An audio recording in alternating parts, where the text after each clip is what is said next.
How many times have you lost the cover for your ice auger when you're carrying it on a snow machine or whatever, and trees brush it, branches hit it, and it's gone? And then you're struggling to protect yourself more than anything else from those razor sharp blades.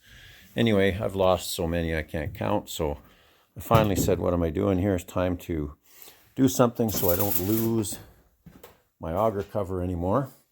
So what I'm doing here is just running a cable through it.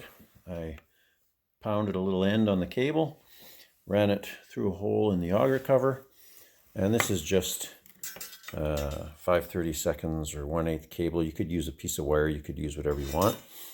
And I also, of course, don't want to lose the rubber band, the elastic rubber that holds it onto the auger. So this is the only tricky part, so I'm just going to detail how I did this.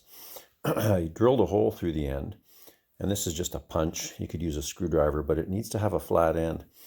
So after I had the hole, I ran the punch through there, and now what I do to get the cable through, I can't show you the actual process, but I push this now, pull it through, pull it back, and while I pull it back, I have the cable right on the end there touching it, and it will slide over the cable, which is smaller because you can't push the cable through the rubber. It's just too strong. Anyway, I'll push the cable through and continue. Oh, there it is.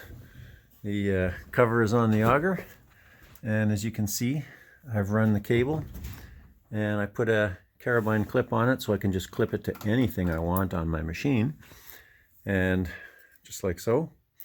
So I can just take it off as normal, pop the cover off, and there you go.